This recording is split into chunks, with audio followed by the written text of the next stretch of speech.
And everybody wants that first red tomato. And what I've noticed is you can protect it. Maybe you're throwing 5-gallon buckets over it to protect it from frost. The person that waits will end up getting that tomato about the exact same time, because until that soil temperature is warm enough, that plant's not really going to grow. You're listening to How I Grow This, exploring stories of gardeners from across the globe as we learn from their biggest tips and tricks to some of the things not to do. I'm your host, Luke Hammond. Hello, everyone, and welcome back to another episode of the How I Grow This podcast. I'm your host, Luke Hammond, and I'm joined today by a special guest in Shelby, North Carolina, Justin Lane. Justin, welcome to the podcast. Thanks for having me. I'm happy to be here. Man, I know that I reached out to you probably like 3 years ago over a couple different things, and I've been watching you on your YouTube channel as a professional nursery owner. Just absolutely crush it on YouTube. And I've been like kind of jaw dropped in the background going, wow, like Justin has got the energy. He's got this like safari style hat going on. He's got this personality. I love what you're doing. So Justin, let's dive into that. Tell me what started the hat. You have all these things with this hat. Well, I'll tell you what started it. I have very fair skin. And like you mentioned, I run a nursery day to day, and my ears were just getting roasted. I traditionally just wear a ball cap. My ears were getting roasted, and there was this catalog sitting on our desk, and my dad's like, because this is a family business. My dad's still very active in it. He's still the owner. I help manage the company, and he ordered these. We were looking at this magazine. He's like, pick out a hat. I'm going to get you a hat. I'm going to get a hat so we can like protect our ears and stuff. So I was flipping through the catalog, and I seen this hat called a straw pith helmet. And I'd never seen one before. And I just thought it looked really cool.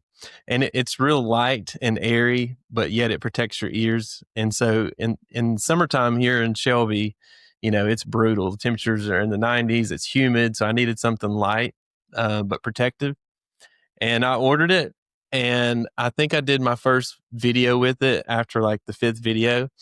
And I started wearing it. I looked really cool in the thumbnails because it made my thumbnails stand out. But from there, it's just like now when I don't have the hat on, people don't recognize me. It's like part of the program. Part of the persona, you know, the whole character that you created. That's awesome, actually, if you want to go places on in the work and not get distracted. Hey, it's Justin. Yeah, that's awesome. Yes, I'm easily recognizable with the hat for sure. Well, yeah, it's a very unique hat. And for those of you who don't know, I know he described it really well, but it reminds me personally of like the adventure style of somebody coming off of a steamship into the Amazon to like go find gorillas, if you know what I'm talking about. That's very specific, but yeah, that's right. But that's the image that comes to my mind immediately. I really wish you were maybe on a steamship wearing like a white suit or overcoat kind of thing at the same time, like totally adventured out. I would love to see that. So for sure. Next video tip. Gotcha. So Justin, you have been running S&K greenhouses since you were a small kid, right? Like gardening is just in your DNA. Like from the get-go, you've been in the nursery of raising plants from seed up to selling them as transplants. Is that primarily like the S&K program, or? Yeah, that's our bread and butter. That's it. So out here in Shelby, we're kind of in a farming community. There's a lot of, like I said, it's rural. There's a lot of backyard gardens. And S&K really found, you know, our niche in vegetable gardening and selling the vegetable starts. Primarily the things that are very hard to start from seed or a little more advanced, such as like peppers, tomatoes, the things that take a little more time and care. But we got going with the vegetable plants. We started the greenhouse in '94. I was just a little kid. But I grew up around it. My mom and dad's been running it for over 30 years now. And, you know, naturally, I just took interest. Right.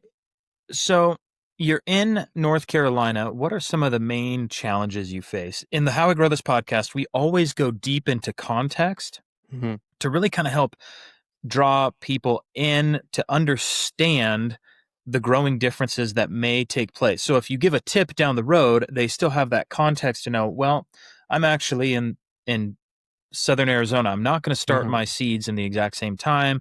I'm not going to do this the same way, but I understand his context and how it works a little bit. So walk me through your growing context. Okay, so we're in North Carolina, and Mm, the biggest thing here is the volatile weather. mm, We're filming this in Christmas Eve. So on Christmas Day, we're going to be 75 degrees. mm, And the very next week, we're going to be back down in the single digits. So the weather's very volatile and it's very tricky. So what we run into at the nursery is people jump the gun, planting too early. mhm, So a lot of people like to get started in March, which is here. That's a very good time for your cool season vegetables. You know, your broccoli, your cabbage, your lettuce, your mhm, Brussels sprouts, all that type of stuff, kale, Swiss chard, you name it. That's a good time. But people are often tempted to go ahead if you have a warm March and plant those tomatoes and squash and mhm, zucchini and things like that. And what you run into is these late frost and these cold snaps. So it's, I remember just a couple years ago, we had an abnormally warm March and April, and mhm, our starts were ready. We had peppers, we had tomatoes. The soil temperature was above 50 degrees already. mhm, And so many people had planted, and we actually got down below. We had a really hard frost on mhm. Mother's Day weekend, which is like, Yeah, that's like the May 10th, that's the Christmas of the nursery world is Mother's Day. Like that is Yes, that's yeah, our biggest everything. time of year, Yeah. and it came a crazy hard frost on that Saturday before Mother's Day, Oh no. and so many people got wiped out. So I would say, So did you sell them just more plants again? I mean, it was great for business or well, you would think, but we grow to max capacity, and Mm, so once the plants are gone, they're gone. mhm, Like we grow almost all of our vegetable plants that we sell. mhm, We start them all from seed, mhm, and it's a long process. Here coming up in just February is when we will actually start our peppers. mhm. And yeah, I mean, it does kind of help you sell through, but it's kind of Right. like we sell out anyway. So once Right. it's gone, it's gone. But yeah, Gotcha. it's heartbreaking to see people, take the time to plan everything correctly, and then a big frost Mhm. like that comes. And, Yeah. and sometimes you're able to cover them up, with sheets or row covers and protect them to get them through. Mhm, But what I've learned over the years, people, especially tomato gardening mhm, is really big around here, and everybody wants that first red tomato. They want mhm, to be the first one to have a homegrown tomato. And what I've noticed is even if you're able to plant that tomato and you can protect it, maybe you're throwing 5-gallon buckets over it to protect it from frost. The person that waits and plants their tomatoes, let's say the middle of May, will end up getting that tomato about the exact same time, because until that soil temperature is warm enough, mhm, that plant's not really going to grow. And it's probably better off just to let the nursery continue to grow it in their warm grow houses. mhm. That leads me to a question that I have written down here. Um, what if there's so many people that ask this question when they come to a nursery? How much better off am I getting? They maybe not be asking this on the front side, but they're thinking it when they're walking down the aisle and they're going, should I get the 6 pack or should I get the larger gallon size? Or should I get Mm. all these different soil sizes that have been transplanted up? Should I grab the tomato that has the little fruit set already on it and there's a little tomato on it? Or should I, go with something completely smaller, way cheaper? What's going to give me the best option? Talk to us a little bit about potting up, um, any data that you may have regarding the size of plant and the speed of actually getting that plant to harvest from a transplant. Yeah, so a lot of people, so we sell many different plant sizes. Our most popular, now a lot of nurseries don't do this, but we still sell in flats or Oh, six yeah. pack trays. A flat is for us is basically a tray of six packs. So it's 36 plants. And that is a great way to garden economically. If you have a big garden, you can come here, get a whole flat of vegetables for like $20, 36 plants, and you're good to go. But if you have a smaller garden and maybe you just have a few raised beds, I think it's actually beneficial to plant a bigger plant. I think it's worth the money. So we'll grow in like a 4-inch pot, Mm-hmm. and we also grow in a gallon size pot. Mm-hmm. And some people will think that if you plant a big tomato, maybe it's already got little tomatoes on it, that if you plant that, those tomatoes are just going to fall off, and it's not a great thing to do. But I'll push back on that a little bit and say, I have the benefit of getting whatever plants I want because I work here. My garden's Mm-hmm. right next door, and I have experimented with planting the bigger size plants. And Mm-hmm. I will say you do get tomatoes or whatever you're growing first on Mm-hmm. that. It's just a little more trickier in the beginning. So for tomatoes, if you buy a gallon size tomato Mm-hmm. and it's already got little tomatoes on it, you just got to make sure that it doesn't get stressed. Once you transplant it, you want to make sure you're giving it adequate water. If it dries out, it's going to drink a lot more water because it's got a lot more roots. Mm-hmm. And the big thing is just not letting that plant get stressed, because if it gets stressed, those tomatoes will fall off and you'll essentially start from ground zero. But Mm-hmm. I actually like buying the bigger plants with the bigger root systems on it. It seems a little more easy for the user to take care of. Yeah. Also, when you're thinking about that, those are going to be some of your earlier plantings, right? Because you're starting all the way up in February doing these waves, and these plants get potted up as they go and as they outgrow their their existing home, their pot or Yes. their cell. Um, and so when they're more mature, you actually know that there's probably a longer uh, back tail of age on that thing, right? Yep. And that's what you're paying for. You're paying for time. That if you find a big plant and it's just now April, that nursery has been growing that thing for a long time, and they've probably spent a lot on heat cost Mm-hmm. getting it to size. But to segue into this, I'm huge on planting in succession. Mm-hmm. So in North Carolina, our summers are brutal. We have a lot of humidity, and yes, you can spray some copper fungicides. You can do things to kind of pull back the disease that plagues our vegetable plants. But I love planting in succession. So at the nursery, we have not just one big run of vegetables and we sell it and we're done. That we're planting all the way from February on into sometimes June, because we have such a long growing season here. But Mm-hmm. I like at our nursery, customers are able to come back months later and buy starter plants again to plant in Mm-hmm. behind the first plants, and in case they get disease, because there's some vegetable plants like, let's say, cucumbers.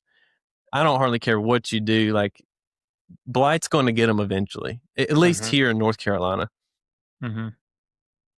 Yeah. It.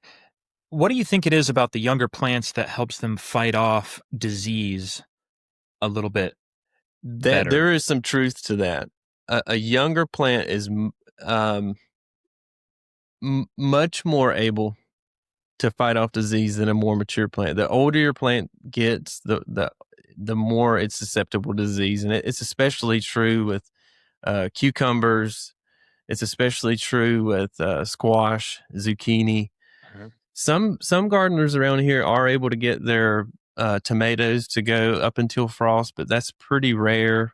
Um, Now, the only thing I will say that just continues to kick it until frost is peppers.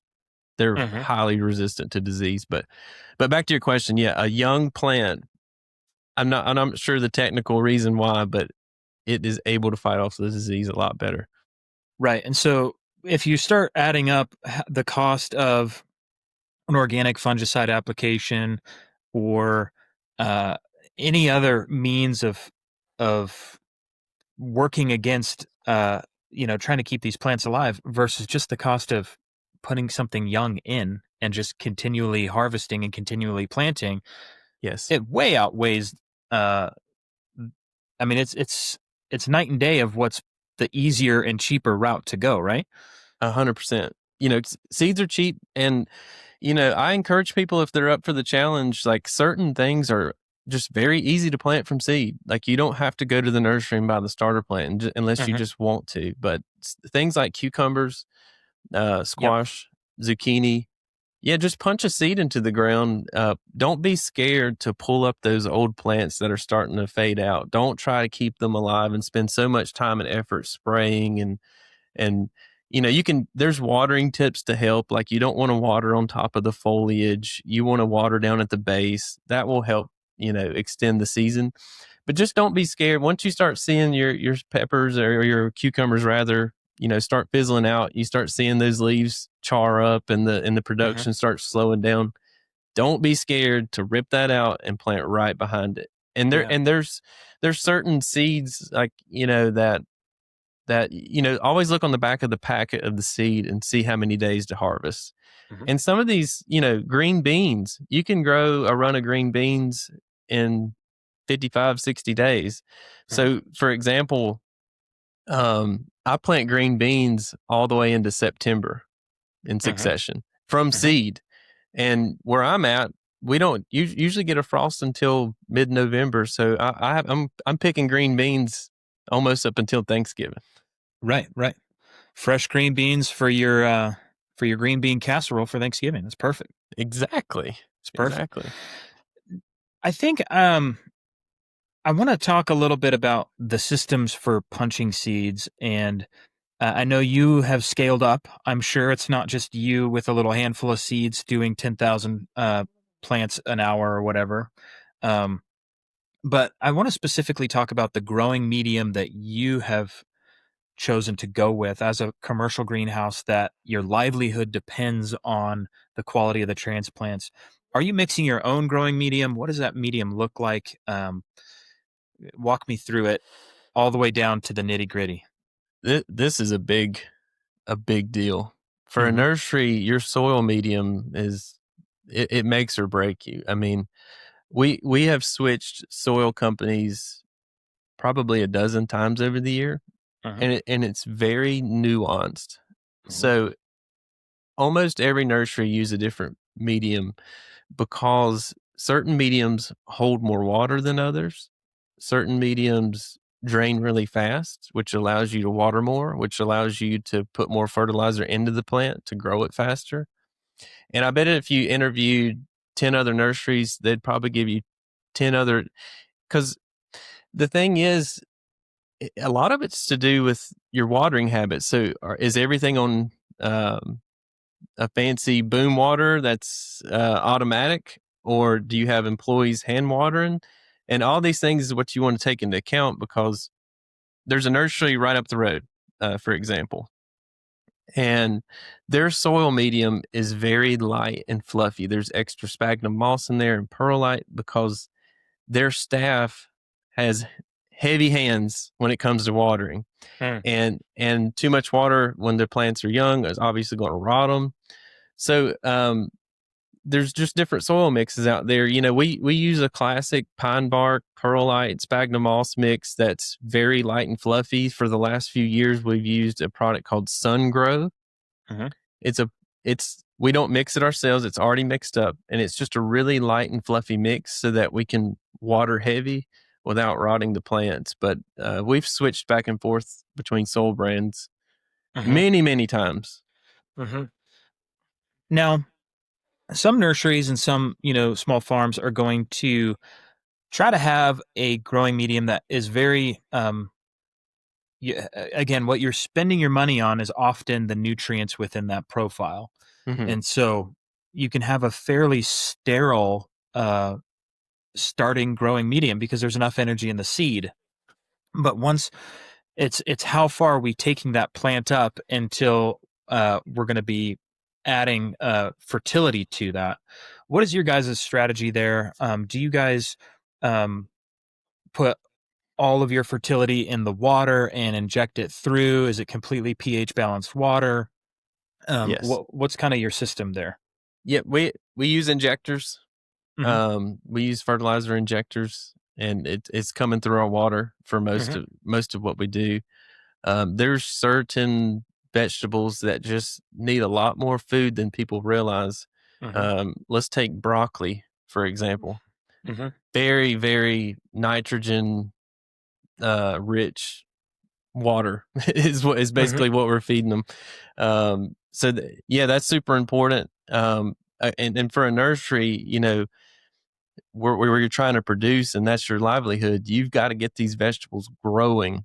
And Mm-hmm. that's when I go back to we personally use a very light and fluffy growing medium so that we can water more often, and which in turn we fertilize more often, which gets that plant growing very fast. But um, we sell. I don't know if you've ever heard of Fox Farms. We When it comes to retail, what we provide to the customer is a product called Happy Frog. Mm-hmm. We love this growing medium for customers because it already has a lot of organic nutrients in there, like worm castings is a Mm-hmm. big one, and those plants can feed off of that growing medium for a long time before you need any other external fertilizer. Mm-hmm. Mm-hmm. Now, do you have any suggestion for people that may be growing a little bit bigger scale for their garden where they're not necessarily going to the nursery, but they may be trying to mix their own soil medium? Do you have any recipes that you would recommend that you've kind of created? I know a lot of times you're trying to find what's readily available for the price point at maybe the local hardware store versus ordering it in. Do you have any suggestions there? I would say, um, if you're growing in a container, like if you do raised beds or grow bags, it's almost always a good idea to make sure you have a lot of pine bark in there. Um, in a raised bed, if you have too much, let's say, sphagnum moss, it's Mm-hmm. going to hold a lot more moisture than you think, and Mm-hmm. you're going to, especially with little seedlings, you're going to end up rotting them. So a lot of chunky pine bark is great for containers because it allows you to water, but that water is going to drain out freely.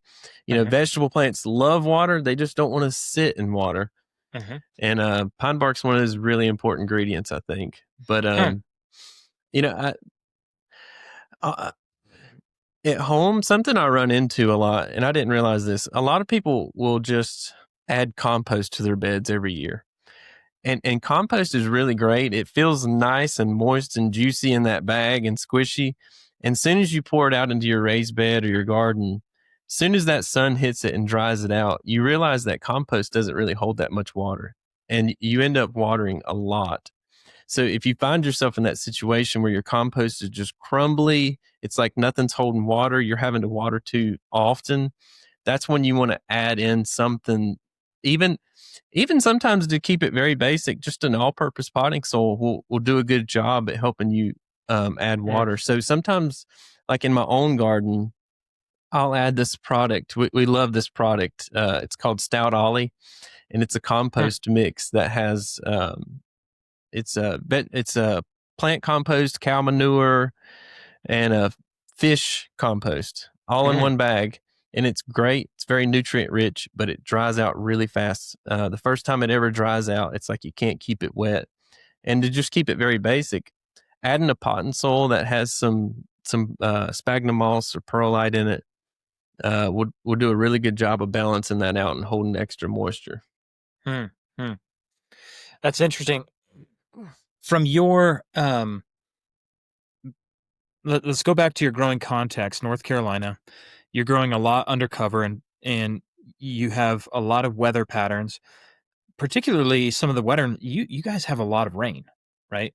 Yeah, You yeah, like a pretty good lot bit. like We have wet seasons for sure. and so you're rainy from kind of about now is when you're really starting the rainy season moving in, well, maybe a little bit later.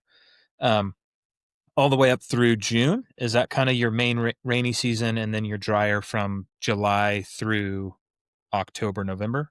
Typically, Okay, but there's always those crazy weather patterns where right. like we have wet springs and we have dry springs. I mean, we've had springs where it's not even rained the month of April, Oh, wow. and so it can be tricky. Again, going back to North Carolina weather, it's very volatile. And so, what kind of things would let's talk a little bit about your history, I guess, because I've watched this video where you were talking about how you used to grow in kind of a traditional garden method where you tilled up the ground, and you ran like the American homestead backyard farm, if you will, where you're Yes. tilling, you're planting everything in rows, and you're up and down, and you're weeding the rows, and you're doing the whole thing, which can be a great way to garden. It's probably the least expensive way to start.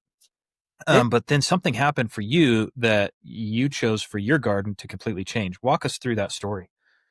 yeah. So my dad, again, he's kind of the one that got me into gardening as a little kid. With just a family of four, I had one sister, my mom and dad, and my dad would plow up like acres of land. We grew up on a uh 15 acres, and he would take his John Deere tractor, and I remember him just plowing up literal acres of land, and he would grow fields full of corn and squash and green beans and watermelon and cantaloupe, and it was so much fun. It was definitely a learning experience. Like you said, he would do little things to make it easier. Like he would space his vegetable plants out in a way where the rows were big enough to where he could drive his tractor between the rows and continue to break up the weeds as the season goes on. So there was not a lot of hand pulling or weeds around the plants. And that's the way I got started. So when I started my first garden, I got my own house. There was a little piece of my backyard, and I borrowed his tiller and plowed up that good old southern clay, and Mm-hmm. spent several hours rototilling. I threw in bags of compost, tilled it again, and I planted my first garden that way with some, starter plants. I did some things from seed, and it did really well. You can, there's nothing wrong with traditional gardening. Mm-hmm. Um, but later on, I got busier. Running a garden center is no easy feat. You're Mm-hmm. you're always on. It's like watching a bunch of kids. You always have plants growing. I live beside my nursery, so it makes it easier for me to keep an eye on things. And if you talk to a lot of nursery owners, you'll find out that they live very close to their nurseries a lot of times. A lot of people Mm-hmm. live on the land that their nursery is on, but I'm right next door, and life was getting busier. I felt like I couldn't keep up with the task of traditional gardening, Mm-hmm. with the weeding and things like that. So I built my first raised beds, Mm-hmm. and I realized something very quick. There's this misconception that you can't get as much production out of raised beds as you can the ground or a plot of area that you may have tilled. And for me personally, I started out with 8 raised beds, and I put them exactly on the spot where I used to rototill. Mm-hmm. So surface area wise, I did not have as much space as when I was rototilling in traditional gardening. But I realized very quickly that you can get a ton of production out of raised beds, and they're actually a lot easier to maintain. And once I switched to raised beds, I could never go back. I could Mm-hmm. never go back. I built my first raised beds out of pressure treated lumber, and I made them 8 feet long, 4 feet wide. And I also realized that sometimes less is more. So if you just have a few tomato plants and you take really, really good care of them, you can get more production off of those tomato plants than you can 50 tomato plants planted in a traditional garden that you're barely taking care of. So I grow less now than I used to, but I grow more food. Mm-hmm. So let's talk about that care. What does that care look like from a hands-on perspective? What are you doing differently um, to go So from 2 to 5 plants to 50 plants? To where you're getting more production off the 2 to 5 plants. What are you doing? So with a raised bed, I feel like it's a lot easier to control the environment. Mm-hmm. I like to just top dress my beds each year before you can either do it now, but you can top dress anytime. Mm-hmm. Sometimes I'll go ahead, like we're about to go into spring here in a few months. Here in the next couple weeks, I might go ahead and top dress my beds with compost and let that compost kind of deteriorate into the soil so those nutrients are ready for the plants whenever Mm-hmm. whenever the time comes. Mm-hmm. The only thing I'll do this time of year is I will add some leaf mold on top of the bed so that it protects the soil from drying out. Mm-hmm. When you first put down fresh compost, you don't want to just leave it exposed on top of the bed, especially going all through the winter, because those UV rays Mm-hmm. will dry out that soil. It'll make it harder to water when you get into spring. Mm-hmm. So I like to top dress with leaf mold. I literally got a bunch of trees growing in my backyard. I'll get those leaves. I'll pile it on top of my raised bed to protect the soil, and that leaf mold will deteriorate, turn into compost, seep into the soil. So it's actually good to leave in there. You don't have to pull it off. Mm-hmm. And then my raised beds are ready to go. Do you chop those leaves up at all, or do you just leave them as they are? Yeah, sometimes I like to run my push mower over them There you go.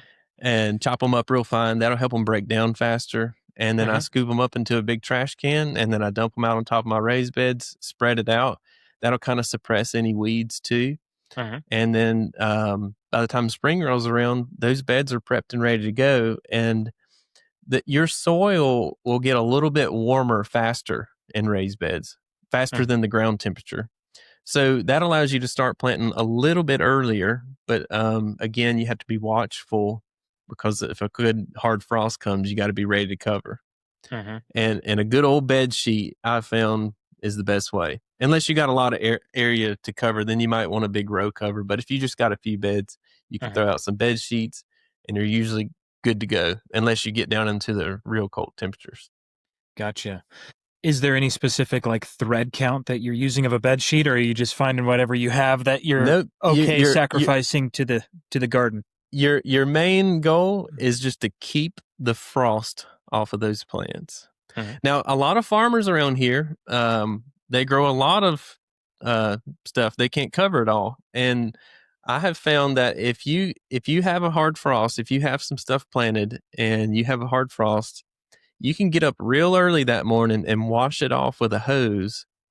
And sometimes just washing that frost off before the sun really hits it will actually protect those plants. Now, Mhm. if it gets really cold, now, You're just making icicles hanging off the leaves. And right. yeah. But, if it's been primarily warm, you have a frosty night and it hits your plants, you can go out there in the morning and usually wash it off and you're okay, especially if those plants have had time to harden off. Now, you mentioned something about raised beds being warmer in the spring.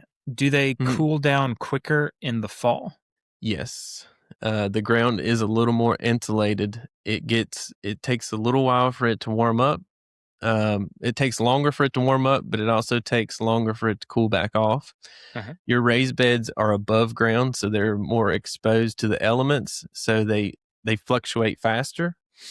But yeah, usually you can stick if you're really unsure, there's little thermometers, soil temperature thermometers you can stick in your soil, but you want to make sure your nighttime temperatures are staying steadily, I would say in the 50s, before you plant most of those warm season vegetables. Let's talk a little bit about the breadth of stuff that you grow. I know you grow more than just tomatoes and peppers at the Mhm. greenhouse, in the nursery. What all are you growing there? Are you into trees and fruit trees and bushes and shrubs and all that kind of Oh stuff yeah, too? we're Okay. we're we're comprehensive. Okay. In the vegetable world, like I said, we'll do cool season vegetables. Those are ready late February and March, and Mhm. that's really when. And this is where frost is okay. A light frost on your broccoli, your cabbage, your lettuce. That's okay. That's actually good to get going late February, March while it's still cool, because you want to get your first harvest before it gets really hot. Something like a broccoli is going to flower when it gets too hot. So a lot of times, if you don't get it in early enough, you're subject to the heat. But Mhm. yeah, we grow your cool season vegetables. So there you've got broccoli, you've got kale, you've got cabbage, Swiss chard, Brussels sprouts, those type of things. We grow all your warm season vegetables, green beans. We even grow corn in starter packs because some people just like to get an early jump. But Yeah. I know it sounds silly, and we thought it was crazy, but we found out there was a lot of demand for that. Eggplant is a good one. tomatoes, peppers, pretty much any kind of vegetable you can grow, we'll have it. And Okay. then we also do a full selection of fruiting trees in the spring. We do plums and peaches and pears and apples and that kind of thing. We even do some citrus, which you can't grow outside here, but a lot of people have their little backyard greenhouses and they'll keep citrus trees growing. So we'll do, even oranges, lemons, limes, that type of thing. Wow. My favorite, if anybody gets one thing from this podcast, just hear me say that if you're in this area, it will benefit you greatly to grow blueberries. That is a big one. Blueberries are very easy to grow, and they thrive here. Hmm. So we grow the southern high bush varieties. They're very good in heat and humidity. You can get a ton of production on only a few plants. And I actually have a blueberry plant here at the nursery that I keep for demonstration. It's a 3-gallon that I planted years ago into a big 20-gallon pot. Hmm. And I keep it here just for display because I want to show people that you don't necessarily need a big plot of land to grow a lot of food. So I've got this blueberry bush or tree, if you will, in this 20-gallon container. It's been here about 5 years now.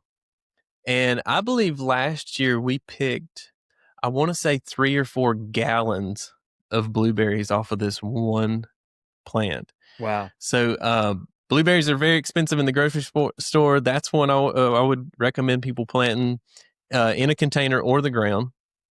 We do raspberries, Mm-hmm. blackberries, and that's part of the bulk of the fruiting stuff we grow. But then we also have your ornamentals. Mm-hmm. We're really big on shrubs. That's what I do a lot of YouTube videos about, educating people about all the new low maintenance shrubs and trees that'll make your yard look great.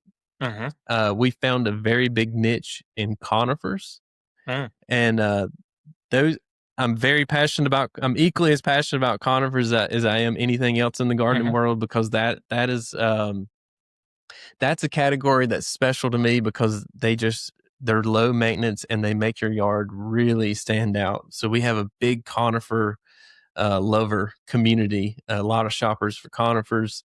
Mm-hmm. And of course, we have your flowering annuals and perennials as well. Mm-hmm. A lot of people are going to ask this question, and it comes to the Seed Time crew a lot.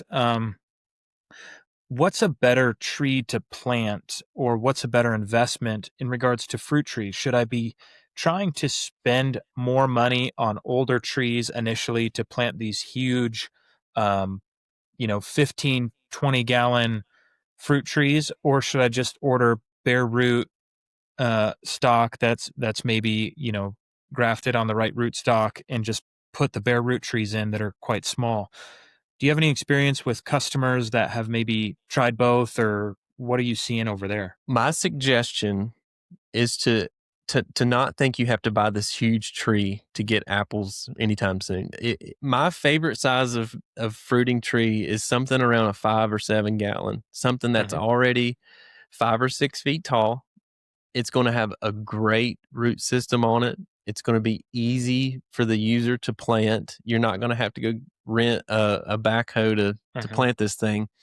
And typically in just 2 or 3 years, you're going to have your first fruit on it. Hmm. A 5 gallon apple tree will produce apples a lot faster than people think. You're not going to have to wait 20 years. Hmm. Usually in just a couple years, you're going to have a nice production.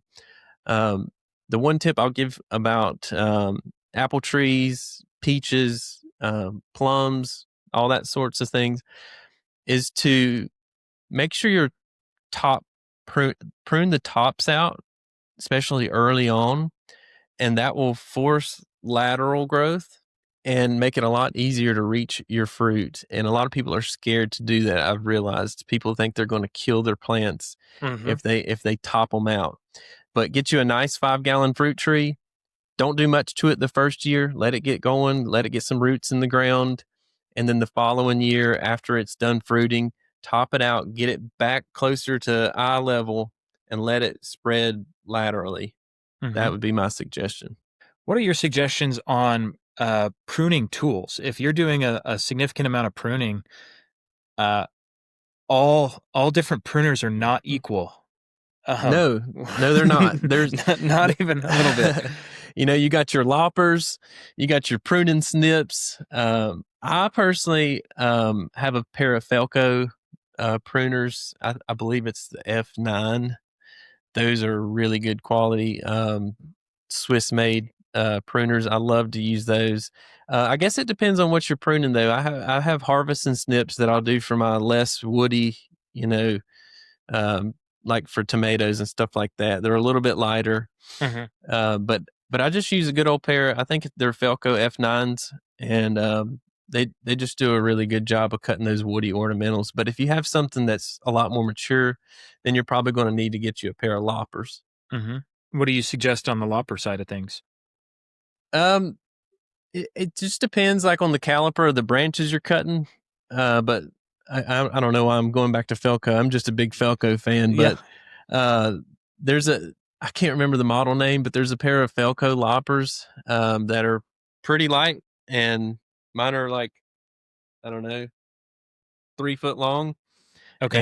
and yeah, I just use those to chop. I grow cherry trees, and Mm-hmm. each year I notice they want to get tall, and Vertical. Yeah. yeah, and I chop them back each year, and I get a really nice production of cherries around here.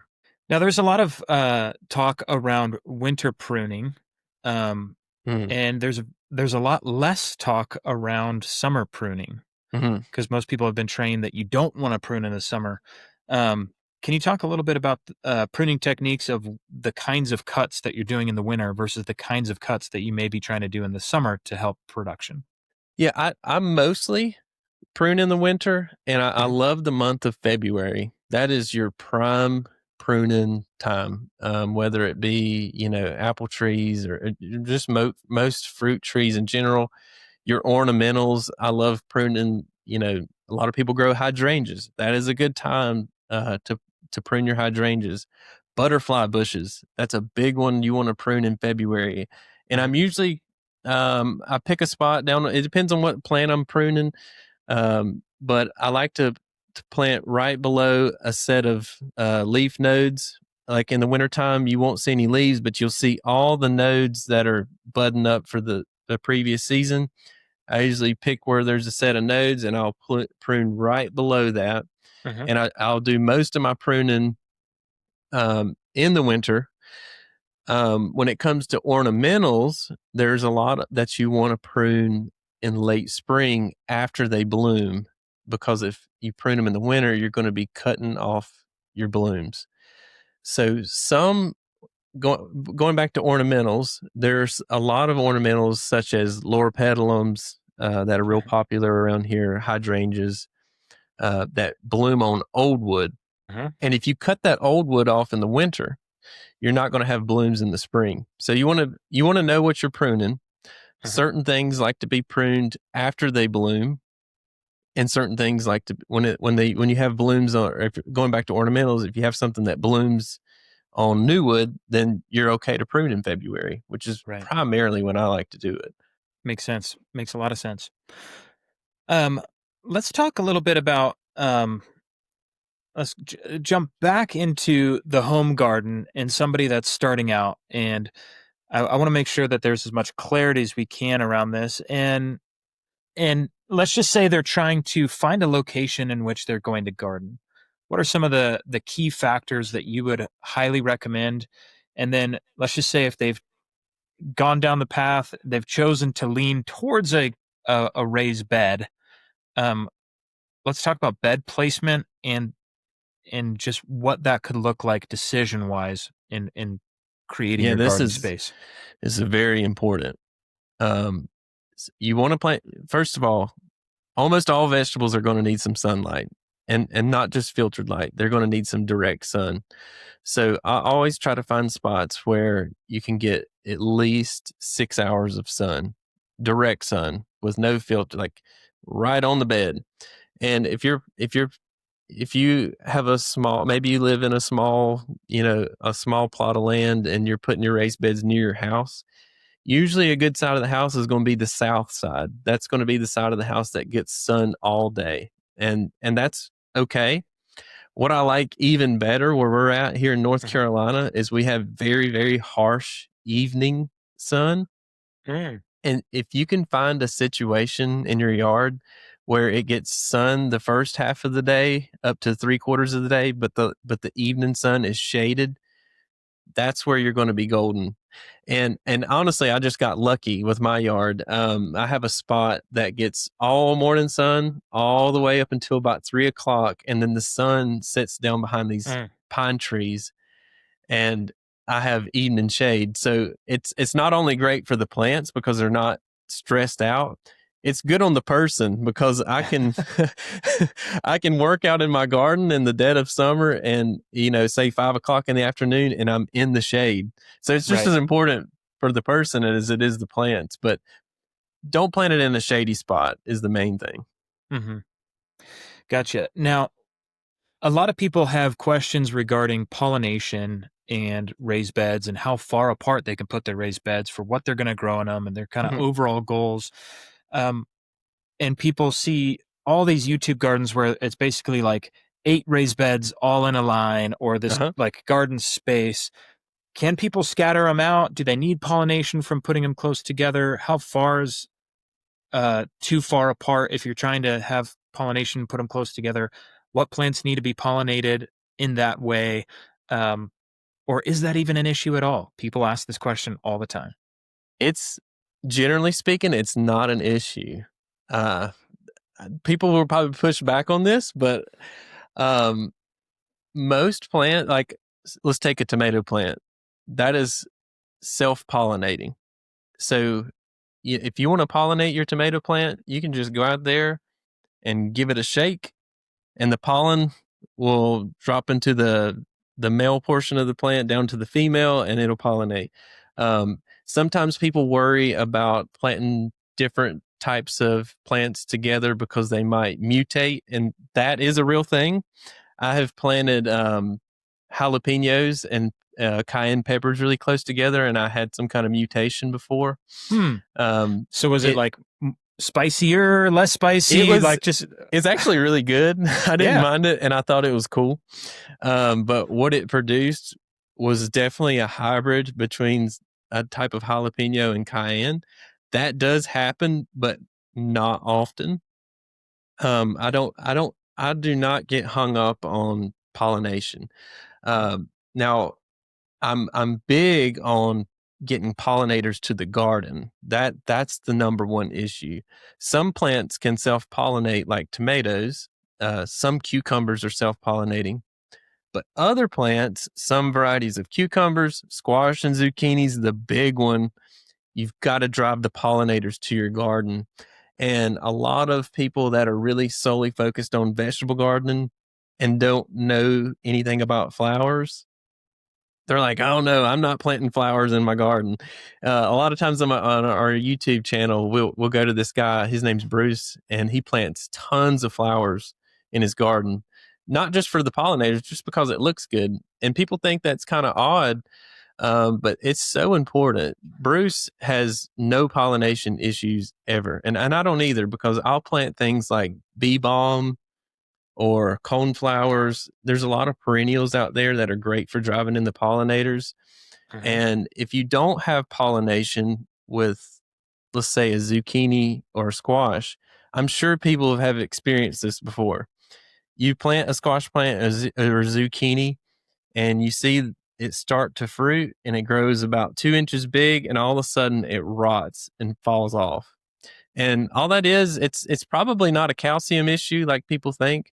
It's probably just there wasn't an Mhm. insect to fly into that male flower and then fly into the female flower, which the female flower is going to be the one that's growing off of the fruit, and it doesn't get pollinated. Um, but I have no issues with people planting in a confined space. Let's say you have 8 raised beds and they're all like 2 or 3 feet apart.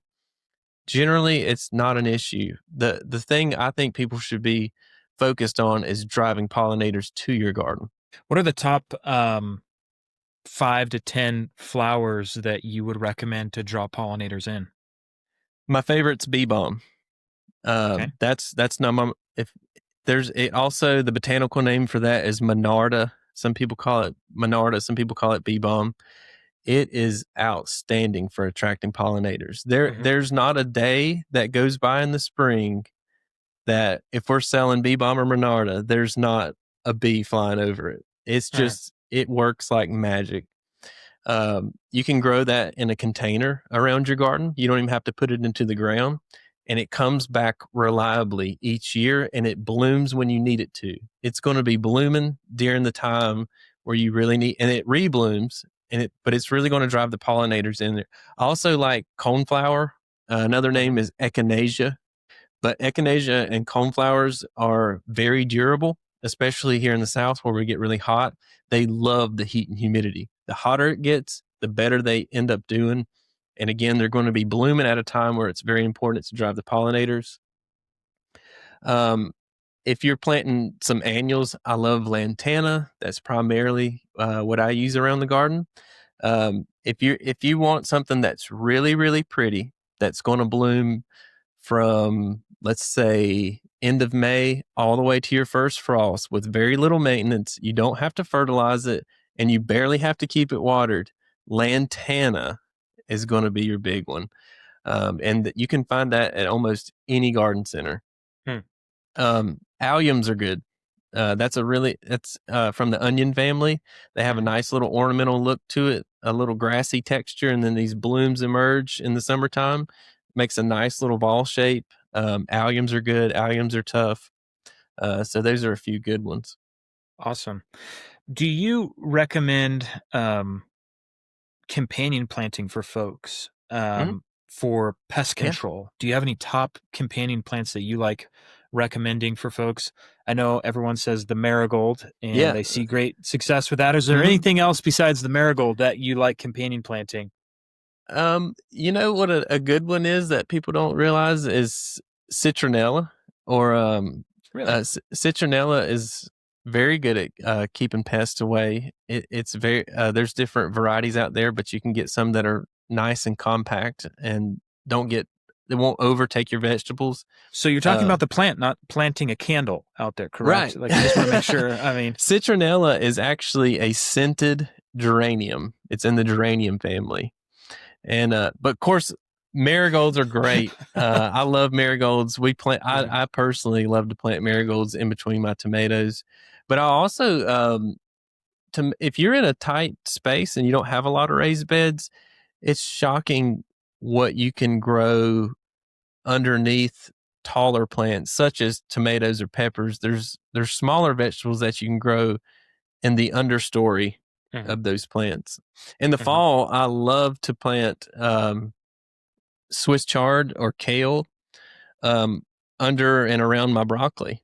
That's a good one. Just to get extra food. You can plant those very closely together and they do great. Well, a lot of these tips we're actually going to be going in at depth in an upcoming event that you're actually speaking at. That's the Seed to Harvest Summit. Super excited.